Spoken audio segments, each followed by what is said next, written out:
Variations. आज उस chapter के क्वेश्चंस डिस्कस करते हैं हम लोग, ठीक है। कुछ क्वेश्चंस ऐसे इंपॉर्टेंट क्वेश्चंस कि इनको हम लोग डिस्कस करेंगे, तो आप इनके बिहाफ पे, इनके बेसिस पे ही काफी क्वेश्चंस सॉल्व कर पाओगे, ठीक है। तो let's start with the first question. Mother and father of a person with O blood group. Mother and father of a person with O blood group. तो ऐसा इतना लिखा जाए। देखो अभी आधा फेज पढ़ा है हमने क्वेश्चन का, लेकिन हम पहले ही चार्ट शुरू कर देंगे बनाना। O ब्लड ग्रुप है, यानी कि इसका जीनोटाइप क्या होगा, स्मॉल आई, ठीक है। अब इसके person with O blood group हो गया। अब आगे लिखा हुआ mother and father of person with O blood group have A and B blood group respectively, have A and B blood group respectively.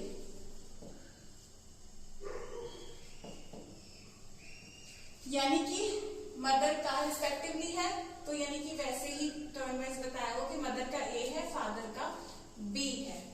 तो अगर हम बात कर रहे हैं मदर की, तो मदर का क्या है, A ब्लड ग्रुप है और फादर का ब्लड ग्रुप B है,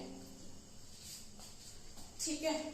आगे क्वेश्चन क्या कहता है, what would be the genotype of both mother and father. So हम लोगों को क्या ढूंढना है, genotype of mother and father, ठीक है। Genotype of mother and father. अब इनका जीनोटाइप ढूंढना है, हमें इनका ब्लड ग्रुप पता है। तो पॉसिबल जीनोटाइप ए ब्लड ग्रुप के एक तो हो सकता है IA होमोजाइगस और IA। ये पॉसिबल, ए ब्लड ग्रुप किसी का भी हो, ये पॉसिबल हो सकता है। बी ब्लड ग्रुप हो तो ये हो सकता है, या होमोजाइगस बी, या ये हो सकता है, ऑब्वियसली, है ना। तो कौन सी पॉसिबिलिटी है। अब O ब्लड ग्रुप के लिए 2 स्मॉल आइज चाहिए, ठीक है। अगर आप क्वेश्चन के फ्रेज के साथ साथ, जिस तरीके से मैंने देखा कि पहला फ्रेज पढ़ा mother and father of person with O blood group बना लिया। सो मदर का A है, फिर B, फादर का B है, ये लिख लिया। अगर हम ऐसे कर लेते हैं तो डायरेक्ट हमें पता है कि यहाँ पे स्मॉल आई है ही नहीं, यहाँ पे स्मॉल आई है ही नहीं, इनमें स्मॉल आई है, इधर स्मॉल आई है, तो यही कॉम्बिनेशन बनता है, ये नहीं बनता। तो जीनोटाइप क्या है, मदर का capital IA small I, capital IB small I. तो ये जीनोटाइप है, ये मदर का और ये फादर का। तो इस तरीके से हमारा ये क्वेश्चन सॉल्व होता है। तो ऑप्शंस में जैसे दे रखा है, होमोजाइगस और हेटेरोजाइगस वर्ड नहीं कंफ्यूज किया, और कुछ भी नहीं है। और उसके लिए मेरे स्टूडेंट्स पूरे स्किल्ड हैं कि कोई भी दोनों अलील्स एक जैसे हों, तो ये कंडीशंस को हम होमोजाइगस बोलते हैं।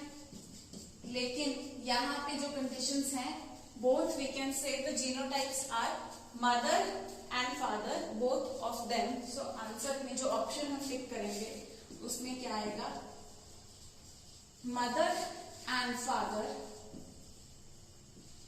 Are both heterozygous. हेटेरोजाइगस यानी कि उनके दोनों अलील्स जो हैं अलग अलग तरह के हैं। Heterozygous for A and B respectively, ठीक है। तो इस तरीके से ये क्वेश्चन सॉल्व हो जाएगा, ठीक है बच्चों। तो अभी हम आते हैं नेक्स्ट क्वेश्चन पे। इन the F1 generation of Mendelian dihybrid,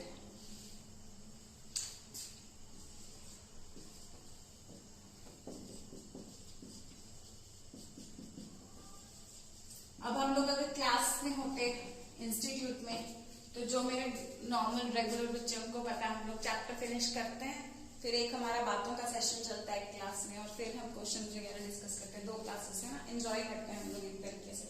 so but अभी ऑनलाइन में घर पे काफी इंजॉय कर रहे हैं आप लोग, तो बातों वाला सेशन तो ऑब्वियसली ऐसे नहीं चल सकता है। तो अभी क्वेश्चन डिस्कशन के लिए हम लोग एक क्लास रखेंगे। बाकी I asked you people when, तो आप लोग के डाउट्स वगैरह कोई नहीं है। I am happy to hear कि आपको चैप्टर पूरा क्लियर है, ठीक है। फिर भी किसी को हो then you people can ask me the doubts. In the F1 generation, sorry, the question is in the F2 generation of a Mendelian dihybrid, in the F2 generation of the a Mendelian dihybrid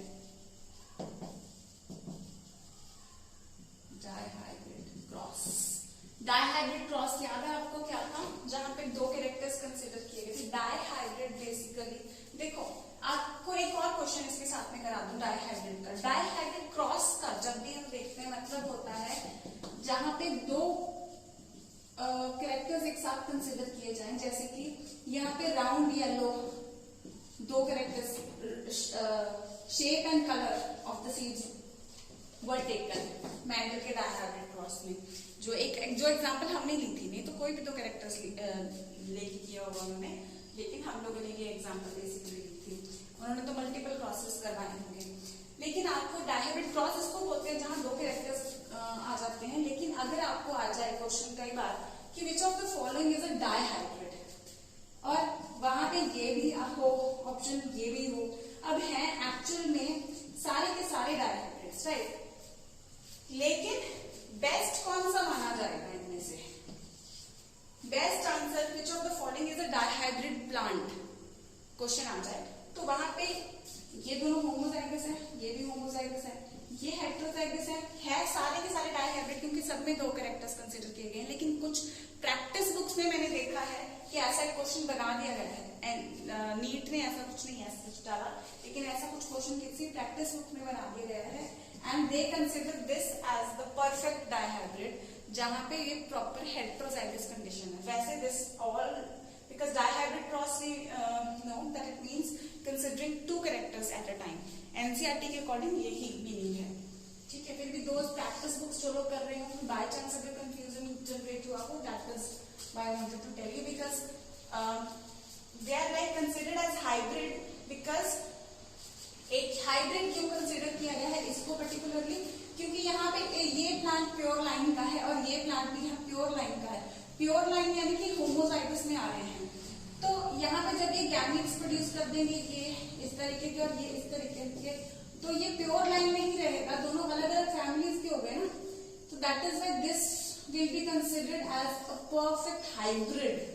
hybrid यानी दो अलग अलग line से मिला करके बना हुआ, ठीक है। और ये दो कैरेक्टर्स कंसीडर कर रहे हैं, तो dihybrid is this, but dihybrid cross will be the cross while that we are taking when two characters are considered, तब जो क्रॉस करते हैं वो डायहाइब्रिड क्रॉस होता है। लेकिन डायहाइब्रिड प्लांट ये होगा पर्टिकुलरली क्योंकि this is the actually hybrid plant that has been made by crossing two pure lines. ये अलग फैमिली थी, ये हाइब्रिड नहीं है, ये प्योर है, ये प्योर है, ठीक है। ये दोनों प्योर लाइन्स हैं, प्योर लाइन्स हैं। इन दोनों प्योर लाइन्स को जब आपस में मेट कराया, क्योंकि इन दोनों के फीचर्स अलग अलग थे, ये राउंड येलो थे, ये रिंकल ग्रीन थे, तो इन दोनों को जब क्रॉस कराया, ये जो प्रोड्यूस किया this is the hybrid produced. So लेकिन यहाँ पे हाइब्रिडाइजेशन दो कैरेक्टर्स की करती है, so this is dihybrid. Dihybrid, फिर इस डायहाइब्रिड की आगे क्रॉसिंग जो है सेल्फ क्रॉसिंग करा दी जाती है डायहाइब्रिड क्रॉस में। चलो coming back to the question, in the F2 generation of Mendelian dihybrid cross, the number of phenotypes and genotypes are, the number of phenotypes and genotypes are, ठीक है। यहाँ पे phenotype आपको एग्जैक्टली याद रहेगा कितना, हम ऑप्शंस पे नहीं जाएंगे। जब आप ऑप्शंस कई बार देखना शुरू कर देते हैं तो आपको कंफ्यूजन हो जाती है। ऑप्शंस तभी देखना है जब डायरेक्ट आंसर नहीं है, या हमें पता है कि ऑप्शंस में कंफ्यूजन क्रिएट किया गया, फिर हम पहले ऑप्शंस देखेंगे। लेकिन पहले डायरेक्ट आंसर सोचेंगे, उसके बाद ऑप्शंस पे जाएंगे। ठीक है, इन द F2 जनरेशन, अगर क्विकली आंसर आ रहा है तो ही, ठीक है, ऐसा करेंगे हम। इन the F2 generation of a Mendelian dihybrid cross, Mendelian dihybrid cross में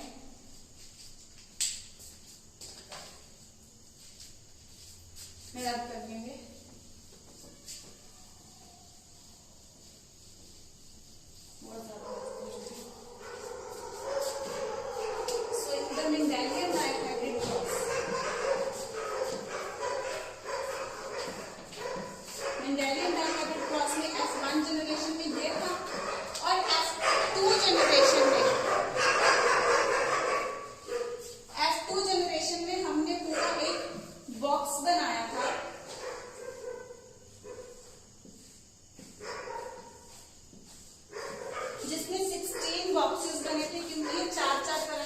प्रोड्यूस करता है। क्वेश्चन ये भी आ जाता है, how many types of gametes will this produce, या ऐसा कोई भी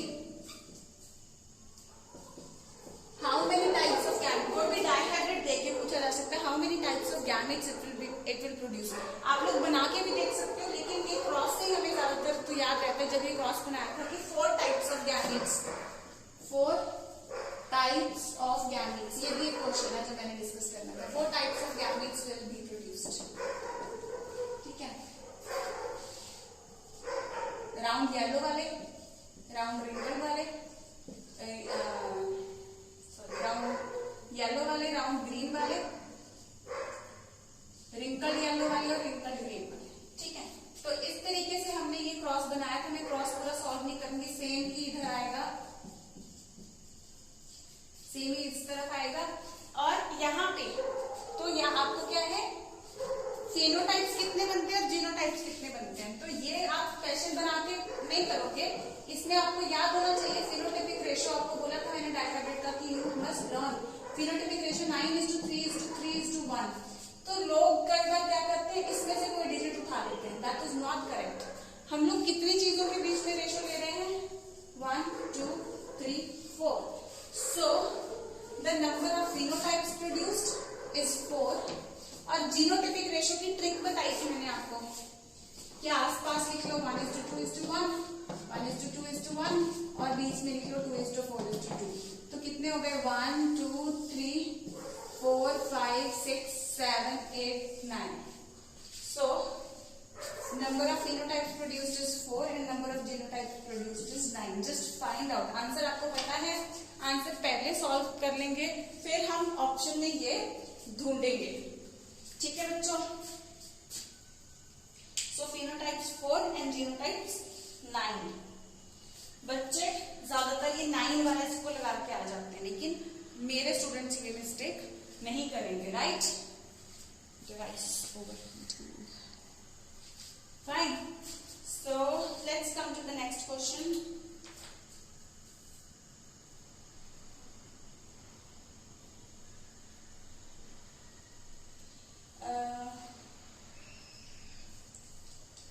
The inheritance pattern, I will have to rub this, I will have to rub this, ठीक है, then we will come to the next question.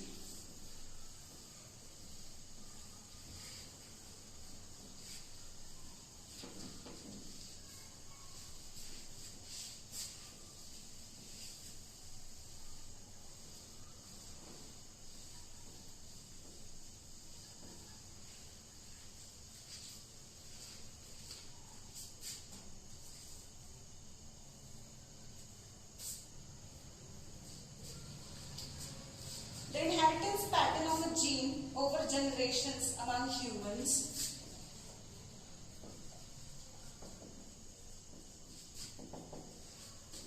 the inheritance pattern of a gene over generations of a gene over generations, the inheritance pattern of a gene over generations among humans is studied by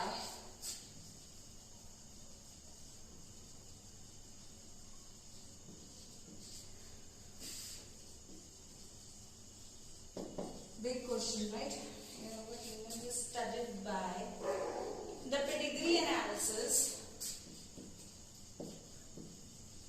आप लोगों को लगा होगा ना pedigree analysis answer है, but this they have given pedigree analysis, then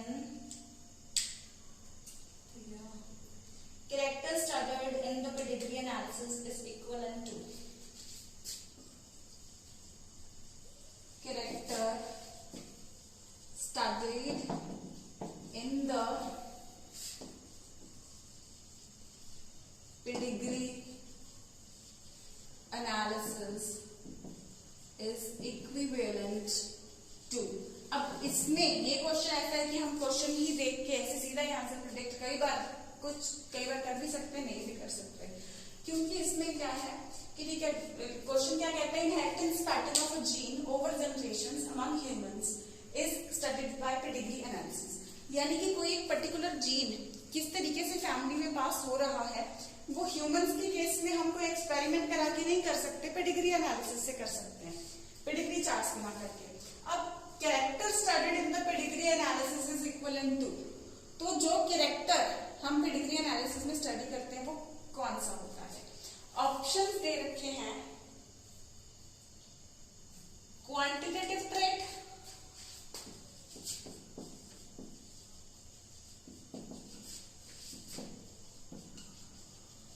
quantitative trait,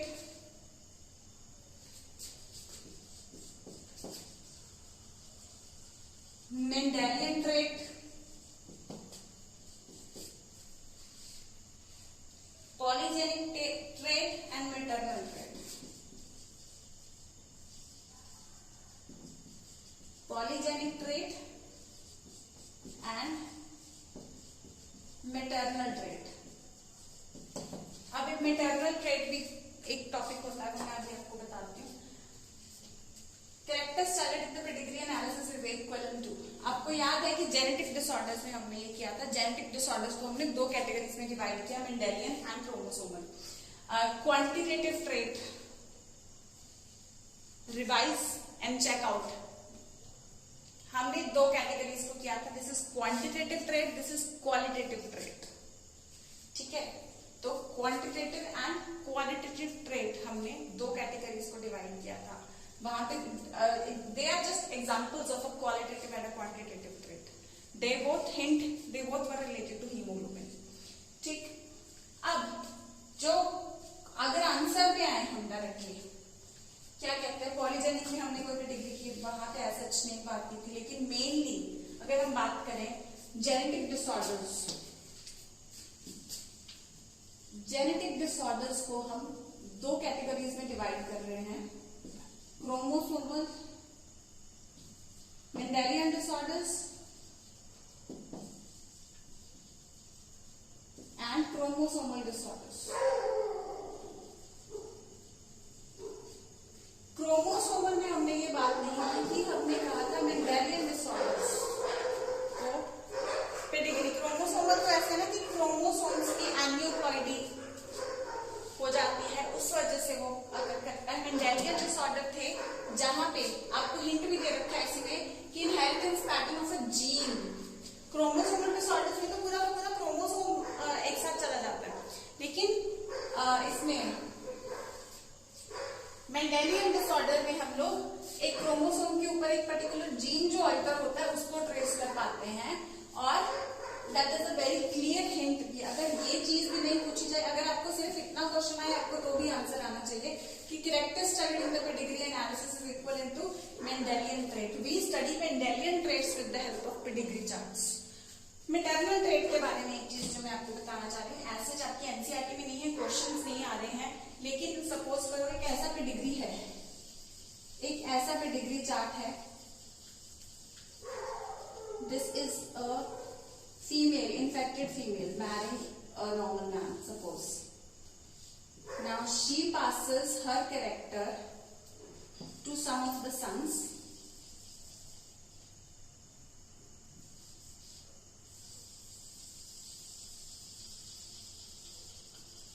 and daughters. So she has one son, one daughter, and she has passed her character to both. हो सकता है सब में ना जाए, कुछ में कैरेक्टर इतना प्रोमिनेंट नहीं हो पाया, ठीक है, लेकिन हम लोग ये चीज कंसिडर कर रहे हैं, चलो कुछ में है कुछ में नहीं है, that is not the case. Mother से इनमें गया, now this sun if he is marrying a normal woman, ये किसी में डिजीज नहीं गया, this girl marriage a man, इसके बच्चों में वो कैरेक्टर आ गया। नाउ दिस, इसका सन जब किसी नॉर्मल लेडी से शादी करता है तो उसके बच्चों में भी ये कैरेक्टर नहीं आता।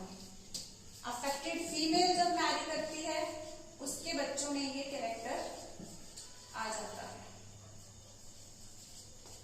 ऐसा कोई पेडिग्री, वैसे आपको ये ऐसे पेडिग्रीज नहीं आ रहे हैं, लेकिन मैं आपको बताना चाह रही हूँ कि ऐसा कोई पेडिग्री, यहाँ पे आप ध्यान देंगे तो क्या हो रहा है, मदर इन्फेक्टेड है तो बच्चों में ट्रेट जा रहा है, फादर इन्फेक्टेड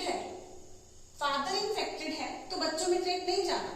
यहाँ पे मदर इन्फेक्टेड थी, इसके बच्चों को ट्रेट चला गया, यहाँ पे ये फादर इन्फेक्ट हो गया, इसका बेटा था जो ये इन्फेक्ट हो गया, इसके बच्चों को ट्रेट नहीं गया, लेकिन जो मदर, जो लेडी इन्फेक्ट हुई है उसके बच्चों को ट्रेट जा रहा है।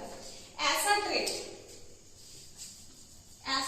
Comes under the category of cytoplasmic inheritance.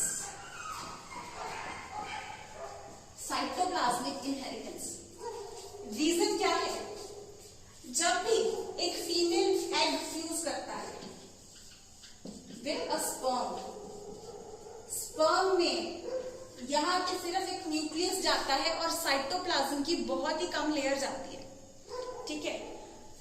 Egg के अंदर उसका न्यूक्लियस भी होता है, स्पर्म में जो होता है साइटोप्लाज्म वो नेग्लेजिबल होता है, cytoplasm negligible, and sperm contributes only nucleus and a centriole to form the zygote। क्या कंट्रीब्यूट करता है ये, न्यूक्लियस और एक सेंट्रियोल ताकि इसकी डिवीजन कंप्लीट करा सके, ठीक है, रिप्रोडक्शन का आपको याद होगा।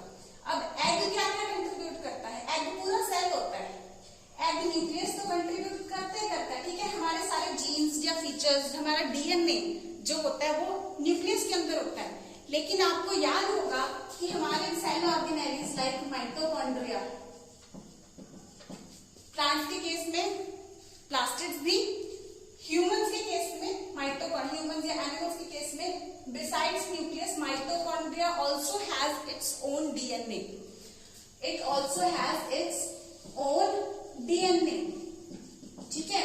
तो अब यानी कि ऐसे कुछ स्ट्रक्चर्स जो इसके साइटोप्लाज्म में हैं उनका भी अपना जेनेटिक मटेरियल हो सकता है, और जैसे ही एग स्पर्म के साथ फ्यूज करेगा और जाइगोट बनाएगा, एग का तो सारे ही स्ट्रक्चर उस जाइगोट में कंट्रीब्यूट करेगा ना, तो सिर्फ दोनों के न्यूक्लियस फ्यूज नहीं करेंगे बल्कि इसके अंदर बाकी इसके साइटोप्लाज्म में भी, लाइक माइटोकॉन्ड्रियल डीएनए, इसके साइटोप्लाज्म में भी जो डीएनए है वो भी जाइगोट में जाएगा। तो इसके साइटोप्लाज्म का यानी कि बिसाइड्स न्यूक्लियस किसी और सेल ऑर्गेनेली का या साइटोप्लाज्मिक डीएनए जो है वो भी फीचर्स कंट्रीब्यूट कर रहा है प्रोजेनी में। ऐसा कैरेक्टरिस्टिक हम लोग इसको कहते हैं साइटोप्लाज्मिक इनहेरिटेंस, यानी कि साइटोप्लाज्म से इनहेरिट होता है। Characters in cytoplasmic inheritance, characters are passed to progeny only from mothers. ये आपको कई बार आ जाए ना, identify the pedigree, identify the, 4 pedigree charts बना रखे हैं, आपको क्वेश्चन आ सकता है which of the following pedigree is of sex linked recessive gene या सेक्स लिंक्ड डोमिनेंट जीन। तो वहां पे आपको कई बार ऐसा एक चार्ट कंफ्यूजन क्रिएट करने के लिए दे दिया जाता है। ऐसा एक चार्ट क्या रिप्रेजेंट करता है वो मैंने आपको बता दिया, ऑल्दो ये टॉपिक एनसीईआरटी में नहीं है, लेकिन यहाँ पे मैटरनल ट्रेट जब आया then it struck my mind that I should tell you this thing also, because कुछ ऐसे क्रॉसेस आपके नजरों के सामने आ सकते हैं व्हाइल प्रैक्टिसिंग क्वेश्चंस, और एनी टाइम अगर आप जेनेटिक्स में ज्यादा इंटरेस्ट रखते हैं तो साइटोप्लाज्मिक इनहेरिटेंस इज दैट कि इसमें inheritance of characters is only from the mother, because mother का साइटोप्लाज्म ज्यादा होता है, क्योंकि इसमें जब डिवीजन भी होती है तो हमें पता है कि सिर्फ पोलर बॉडीज निकल जाती है जो ऑलमोस्ट नील साइटोप्लाज्म लेके निकलती हैं, ऑलमोस्ट नील साइटोप्लाज्म लेके निकलती है, और अच्छा खासा साइटोप्लाज्म ये अपने अंदर रखता है, और उसमें जो डीएनए वगैरह भी होता है, जो जेनेटिक मटेरियल भी होता है, वो भी जाइगोट में कंट्रीब्यूट करेगा। ठीक है, तो ये क्वेश्चन भी हमारा हो गया था, साथ में हमने एक नया टॉपिक भी इसमें कर लिया। This topic is not in your NCERT but you must know this thing down, you must know as a medical student this thing. ठीक है, such things come under the reviews only while discussing this thing, such questions. So coming on to the next question, I will again rub this. Anybody wants to take a screenshot is most welcome to take. Pause the video and note it down, or take a screenshot and moving on to the next question.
अब यहाँ पे question देख के हमको इतना समझ नहीं आया था कि क्या पूछना चाह रहे हैं, लेकिन जब ऑप्शंस आ गए तो हम लोग को सेक्स डिटर्मिनेशन का टॉपिक हम लोग के सामने आ जाता है।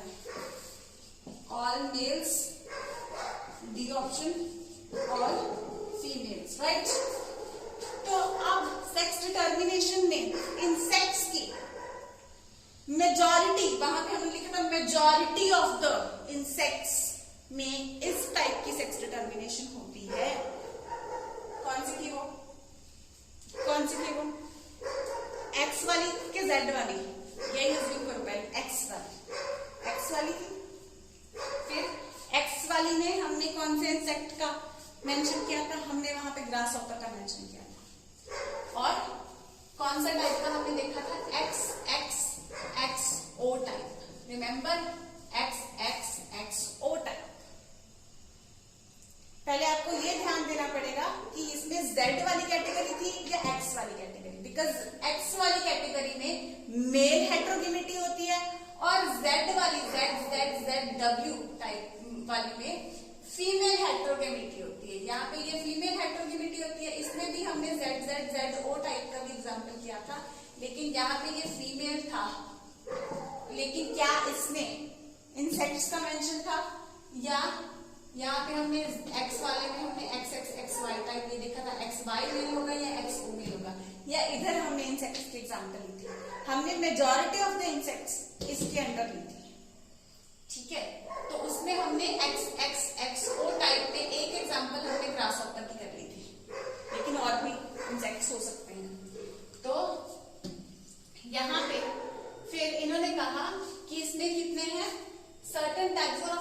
some have 17 chromosomes, other have 18. अगर आप ध्यान दोगे यहाँ पे जितने भी ऑटोसोम्स हैं, जितने भी इनके ऑटोसोम्स हैं, इनकी अगर फीमेल की बात करें तो ऑटोसोम्स प्लस 2 x, ठीक है, इतना होगा। और अगर मेल की बात करें तो जितने भी ऑटोसोम्स प्लस 1, क्योंकि XO दूसरे में कोई नहीं गया, O हम वहां लगाते हैं जहां पे कोई क्रोमोसोम नहीं जाता, प्लस 1। तो हम सिंपल लगा सकते हैं कि मेल में कितने होंगे, ऑड नंबर, और फीमेल में कितने होंगे, ये तो ऑटोसोम्स तो जोड़ियों में होंगे, फीमेल में इवन नंबर होगा। तो यहाँ पे हम देखते हैं 17 and 18 are respectively, 17 is odd and 18 is even.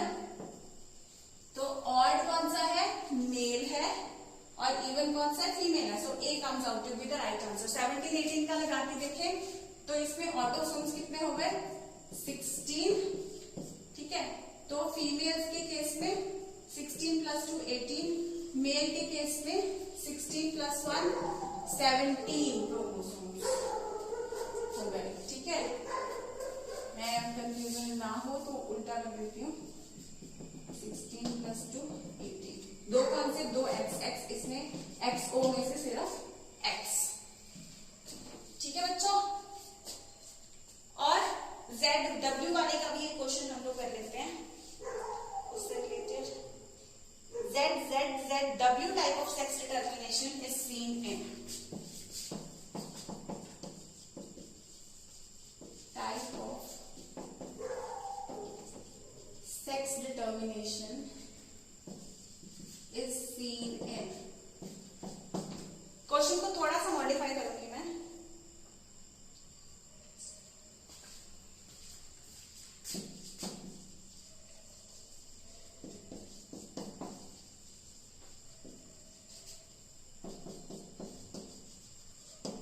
ये जो पहले दिया हुआ है वो क्वेश्चन इस तरीके से है कि ZW type of sex determination, ये ZW टाइप जब हम देखते हैं तभी हमें एग्जांपल याद आ सकती है, एग्जांपल बर्ड्स, फाउल, ठीक है। तो यहाँ पे फाउल नहीं है, बर्ड्स वगैरह, कौन सा बर्ड है, सिर्फ एक बर्ड है, लेकिन वहां पे फाउल नहीं, बेशक एनसीईआरटी में फाउल की एग्जांपल ही है, लेकिन फाउल नहीं है बल्कि ये बर्ड है, दिस इज ऑल्सो बर्ड। सो हम लोग एस्टिमेट लगा सकते हैं कि दिस इज द आंसर, ठीक है। Now we have practice this question with peacock, की पीकॉक इसमें है। फिर आपको अगर ऑप्शन भी ये आ जाए, fowl, some birds, peacock, peacock is also a bird, fowl is also a bird, fly नहीं कर रहे हैं वो अलग बात है। चलो D, all of the above, ये मॉडिफाई किया हुआ है। सो आप लोग क्या लगाओगे, all of the above, and such questions become easier with the number of questions we solve. Okay.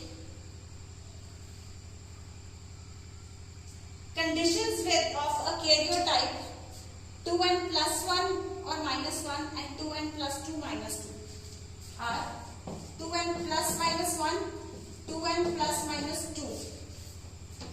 This is the thing. Yeah. ऐसे karyotype वाले conditions कौन सी होती हैं? Karyotype यानी न्यूक्लियर अरेंजमेंट, यानी कि 2n यानी कि इनका ऑटोसोम्स प्लस 1, ऑटोसोम्स या total chromosomes 2n is diploid set plus minus 1, diploid set plus minus 2। तो ऐसे कैरियोटाइप वाले क्या ऑप्शंस आ सकते हैं, एन्यूप्लॉइडी, पॉलीप्लॉइडी, ऑटोप्लॉइडी, मोनोसोमी। आपको कहां पे रखोगे, एन्यूप्लॉइडी, पॉलीप्लॉइडी, मोनोसोमी,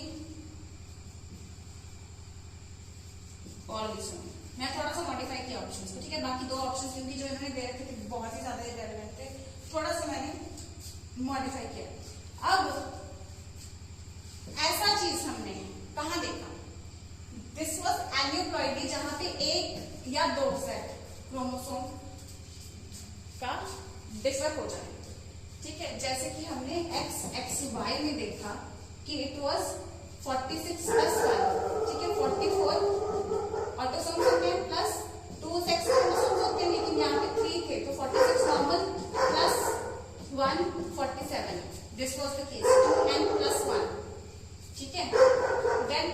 सिंड्रोम में हमने देखा 45 यानी 46 माइनस 1 45. सो सच केस अगेन ये एन्यूप्लॉइडी के केस होते हैं. वेयर एज जहां पे पूरा का पूरा सेट डिप्लॉइड से ट्रिप्लॉइड या टेट्राप्लॉइड हो जाए, दैट इज पॉलीसोमी. पॉलीसोमी. तो एन्यूप्लॉइडी क्या है, पॉलीसोमी क्या है, do not get confused in that. Study properly. So today we discuss certain questions. साथ में हमने कुछ टॉपिक्स भी किए हैं जो उनको आप लोग नोट डाउन कर लो. ऐसे क्वेश्चंस और प्रैक्टिस करो तो this is going to refine your knowledge. आपकी पॉलिशिंग हो जाएगी चैप्टर के अच्छे से and you will be able to solve any question of the topic. So that's all for today's lecture. We shall start with something new in the next lecture. That's all for now. All the best. Keep studying.